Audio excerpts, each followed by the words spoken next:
प्रिय छात्रों, आज की वीडियो में हम लोग क्या देखेंगे, मैक्सवेल का वोल्टेज मैन चाल वितरण नियम। ठीक, देखिए हमारे पास मैक्सवेल का वोल्टेज मैन चाल वितरण वितरण नियम दिया है। हमने सबसे पहले वीडियो में हम लोग क्या पढ़े थे, मैक्सवेल का वोल्टेज मैन वेग वितरण पढ़े, मतलब वेग पढ़े थे।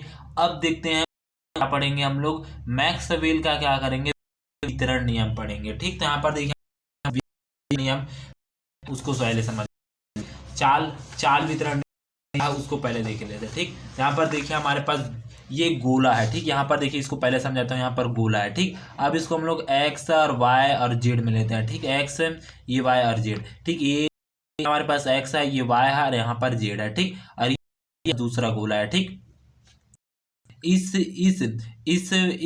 एक्स के क्या है, इस वाले एक्स का मतलब वेग इसका है। ठीक, आया था। ठीक, और इस वाले का क्या है, वेग चाल क्या है, यहाँ पर यहाँ तक की दूरी क्या है, वी है।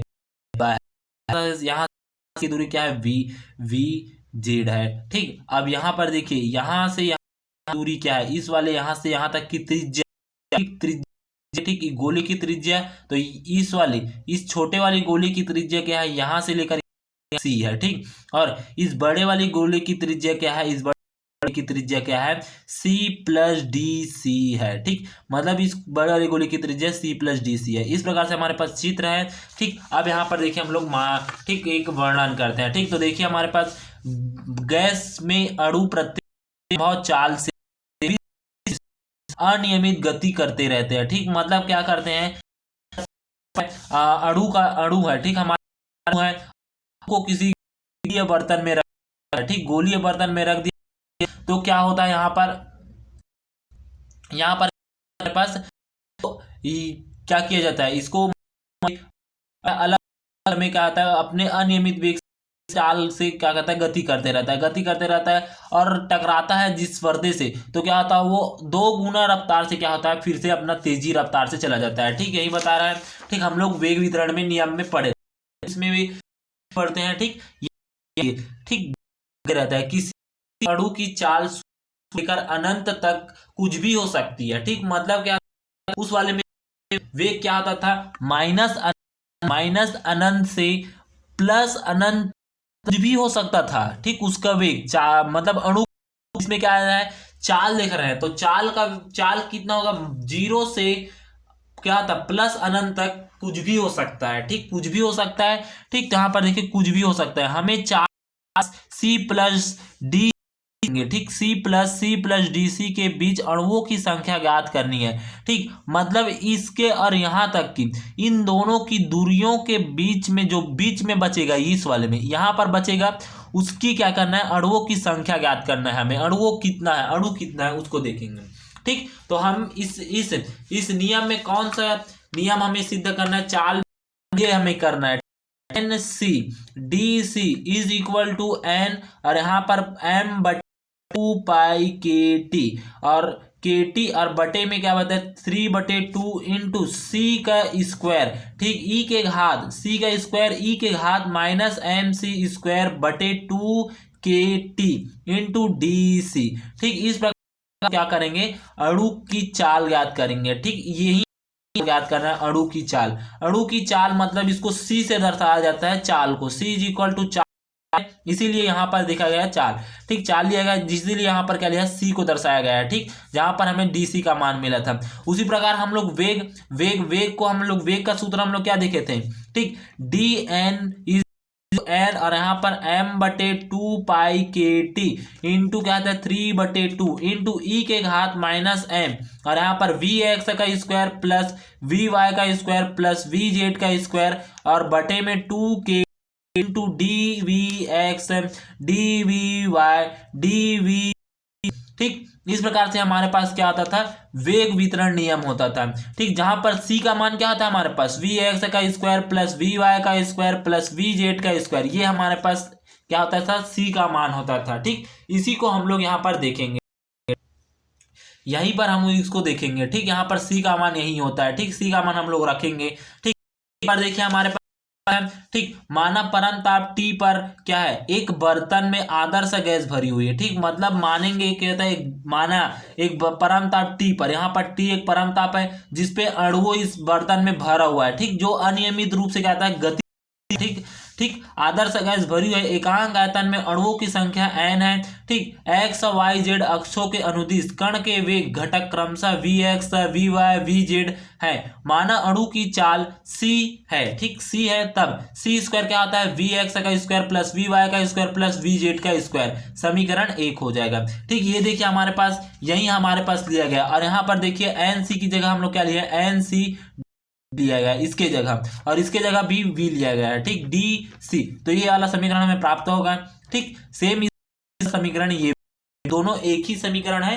ठीक, जिसको हम लोग सिद्ध करेंगे। ठीक, तो यहाँ पर देखिए ये मान लिए। अब उसके बाद देखिए तब अणुओं की संख्या क्या है, V X plus D V X, V Y plus D V Y, V Z plus D V Z, इस प्रकार से है यहाँ पर। और ठीक, प्लस डी वी जेड है, ये इस प्रकार से हमारे पास यहाँ तक अणुओं की संख्या है। अब उसके बाद देख लेते हैं वेग, चाल वेग वितरण का नियम देखते हैं, कौन सा हम लोग सिद्ध किए थे उसको देखते हैं। ठीक, यहाँ पर देखिए। ठीक ठीक, तो देखिए यहाँ पर हम लोग क्या किए हैं, यहाँ पर देखिए हमारे पास वेग वितरण नियम क्या है, D N is equal to N M बटे 2 पाई के टी के घात 3 बटे 2 इंटू ई के घात माइनस एम वी एक्स का स्क्वायर प्लस वी वाई का वी जेड का स्क्वायर बटे 2 के T into D V X D V Y D V Z है। ठीक, इस प्रकार से इसको समीकरण 2 दे दिए गए हैं। ठीक, अब उसके बाद क्या है, D V X D V Y D V Z का आयतन हमारे पास क्या आता है, देखिए। ठीक, क्या आता है आयतन हमारे पास, इन सभी का आयतन, इसको आयतन से दर्शा दिया, इसको भी आयतन, इसके आयतन अवकलन कर दिया, इसीलिए डी यहाँ पर लगा है। ठीक, तो यहाँ पर आयतन होता है D V X D V Y D V Z का आयतन क्या था, 4/3 पाई सी प्लस डी सी का क्यूब इंटू 4/3 पाई सी के घात क्यूब होता है, ये हमारे पास आयतन होता है। ठीक, इस गोले का आयतन। ठीक, जो हम लोग गोले बनाए थे, इस गोले में जो हम लोग लिए थे वी वाई वी जेड, इन सभी का क्या आता है, आयतन देख रहे हैं। ठीक, तो इन दोनों को हम लोग घटाएंगे, इन दोनों को, सभी का आयतन यहाँ पर बड़ा गोले का आयतन मिलेगा। ठीक, और इस बड़े गोले की संख्या इसमें, इस बीच में इसी को करेंगे, इसी के अंदर में। ठीक, तो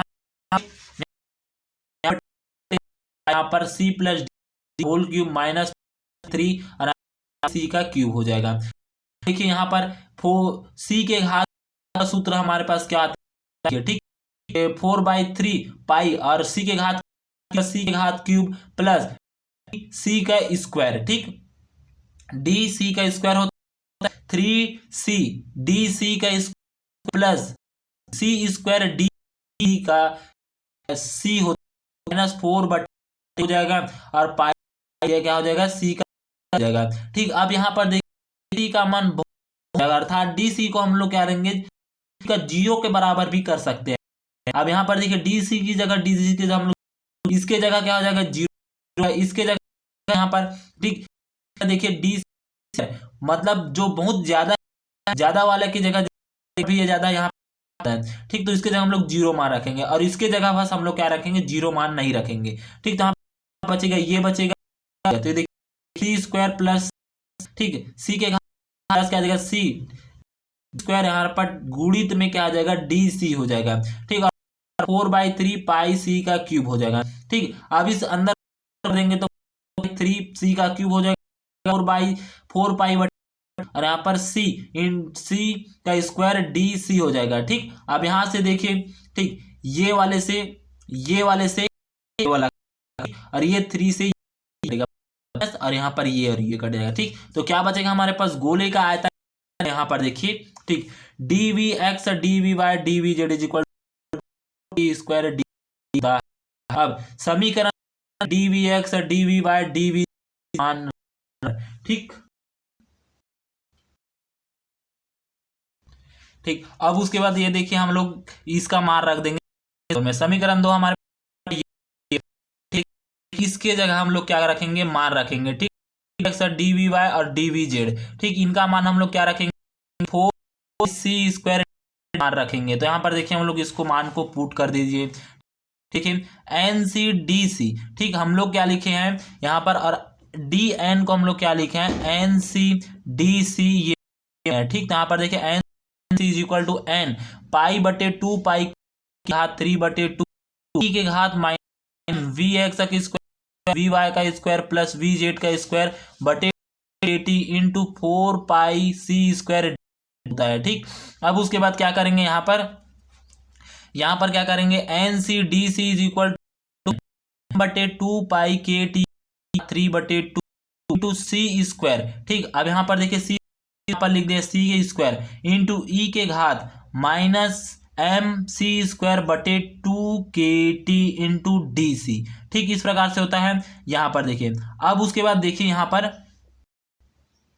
ठीक, पर देखिए हमारे पास क्या 4π आ जाएगा, ये पाई है, ये 4π है, पर गुणा जाएंगे 4π n m बटे 2πkt के घात 3/2 इंटू सी का स्क्वायर इंटू ई के घात माइनस एम सी का स्क्वायर बटे में क्या हो जाएगा 2πkt इंटू डी सी। और इसका मान हम लोग क्या रखे हैं, सी का मान रखे हैं। ठीक, जो समीकरण 1 से है, सी का मान, सी स्क्वायर का मान क्या था हमारे पास, वी एक्स का स्क्वायर प्लस वी वाई का स्क्वायर प्लस वी जेड का स्क्वायर होता है। ठीक, ये हमारे पास इसका मान होता था। यहाँ पर रख देंगे सी स्क्वायर बटे 2kt इंटू डी सी हो जाएगा। ठीक, ये डी से गए तो यही हमारे पास मैक्सवेल का चाल वितरण वेग का क्या है, अभीष्ट व्यंजक आ जाएगा। ठीक, इस प्रकार से हो जाएगा। अब उसके बाद देखेंगे, ठीक, अब इसी समीकरण में देखिए, ये समीकरण हमारे पास दिया है, तो सबसे पहले इसमें कुछ शर्तें लगेंगे, जिसकी व्याख्या हम लोग लिखेंगे चाल वितरण व्याख्या कहेंगे इसको। ठीक, व्याख्या कहेंगे। ठीक, व्याख्या हमारे पास क्या आ जाएगा, एन सी का करेंगे हम लोग। तो सबसे पहले में हम लोग क्या करेंगे, ठीक, सी इज इक्वल टू 0 रख कर देखेंगे। इक्वल टू 0 रख कर देखेंगे। दूसरे में हम लोग क्या करेंगे, ठीक, दूसरा हम लोग क्या करेंगे, एन किसके हो जाएगा, ठीक, एन किसके हो जाएगा, अनुकरणपाती सी के स्क्वायर हो जाएगा, ये दूसरा करेंगे। तीसरा हम लोग क्या करेंगे, तीसरा हम लोग सी की क्या करेंगे, सी एम रख कर देखेंगे तीसरे में। और चौथे में हम लोग क्या करेंगे, सी की जगह, ठीक, जगह हम लोग क्या करेंगे, ठीक, चौथे में हम लोग क्या करेंगे, जो ये वाला समीकरण प्राप्त होगा, सी एम की जगह हम लोग क्या रख कर देखेंगे, ऋण 2kt बटे m करके देखेंगे। ठीक, और पांचवे में करेंगे, ठीक, माध्य निकालेंगे। इस प्रकार से हम लोग इस समीकरण का, जो ये समीकरण प्राप्त है, उसका 5 रूप से हम लोग क्या करेंगे, व्याख्या करेंगे। ठीक, 5 और रूप में व्याख्या करेंगे। ठीक, तो 5 रूप में व्याख्या करेंगे।